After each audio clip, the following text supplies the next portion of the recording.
তিন ব্যক্তিকে সাহায্য করার জন্য স্বয়ং রাব্বুল আলামিন দায়িত্ব নিয়েছেন, রেসপন্সিবিলিটি নিয়েছেন। সুবহানাল্লাহ। বিষ্ণু বলেন সালাসাতু হাক্কুল আলাল্লাহি আউনুহুম, ও মিত্রের সেরা স্বয়ং রাব্বুল আলামিন তিন ব্যক্তিকে সাহায্য করার জন্য নিজেই তিনি দায়িত্ব নিয়েছেন। সুবহানাল্লাহ। বিষ্ণু বলেন নাম্বার 1 আন-নিকাহুল লাযিনা ইউরিদুল আফাফা, ওই যুবক যে যুবক নিজের যৌনকে হেফাজত করার জন্য, নিজের যৌবনকে হেফাজত করার জন্য যে ব্যক্তি বিয়ে করার জন্য চেষ্টা করে। সুবহানাল্লাহ। বিষ্ণু বলেন ইয়া মাশাল শাবাব মান ইসতাতা মিনকুল বাআতাল ফালিয়াতুল জাওজাস, যুবকেরা শোনো, তোমরা বিয়ে করে নাও, অতি তাড়াতাড়ি বিয়ে করে নাও, যাদের সামর্থ্য রয়েছে তোমরা অতি তাড়াতাড়ি বিয়ে করে নাও। ফাইন্না আকুদাল বাসার, কারণ বিয়ে করলে তোমাদের যৌনকে হেফাজত করে নেবেন কে?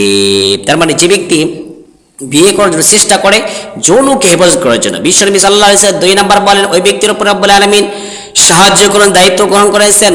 আল মুকাতাবুল্লাযিনা ইরিদুল আদা, যে ব্যক্তি দাস তার মালিক কাছে বলে ও মালিক আমাকে মুক্ত করে দিবে, এত বছরের ভিতরে চুক্ত সাক্ষ্য করে নেয়। আজকে মুহাদ্দিস কিরাম বলেছেন বর্তমানে আর দাস প্রথা নেই, বর্তমানে যে মুকাতাবুল অর্থ দ্বারায় মানে ঋণগ্রস্ত ব্যক্তি, যে ব্যক্তি আল মুকাতাবুল্লাযী ইরিদুল আদা, যে ব্যক্তি ঋণে পড়ে যায়, ওই ঋণ মুক্ত করার জন্য যে ব্যক্তি চেষ্টা করে, সদা সবল টাইম চেষ্টা করে ঋণ মুক্ত হওয়ার জন্য, ওই ঋণগ্রস্ত ব্যক্তি রব্বুল আলামিন স্বয়ং রব্বুল আলামিন তার উপর সাহায্য করেন। সুবহানাল্লাহ। 3 নাম্বার আল মুজাহিদু ফি সাবিলিল্লাহ, যে ব্যক্তি আল্লাহর রাস্তায় জিহাদ করে, যে ব্যক্তি আল্লাহর রাস্তায় জিহাদ করে, চেষ্টা করে, জিহাদ মানে প্রচেষ্টা করা, সংগ্রাম করা, স্ট্রাগল করা, শয়তানের পথ থেকে বাঁচানোর জন্য যে ব্যক্তি চেষ্টা করে, যে ব্যক্তি হারাম পথ থেকে বাঁচানোর জন্য চেষ্টা করে, যে ব্যক্তি সমস্ত ফাহিশা কাজ থেকে,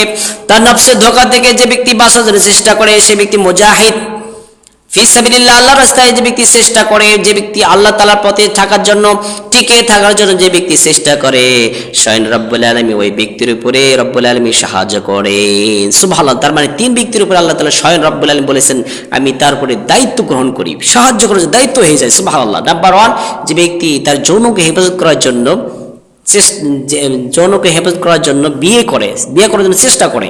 নাম্বার 2 যে ব্যক্তি ঋণে পড়ে যায়, ঋণ মুক্ত হওয়ার জন্য চেষ্টা করে। নাম্বার 3 যে ব্যক্তি আল্লাহ তাআলার পথে চলার জন্য স্ট্রাগল করে, সংগ্রাম করে। এই তিন ব্যক্তির উপরে স্বয়ং রব্বুল আলামিন সাহায্য করে। সুবহানাল্লাহ।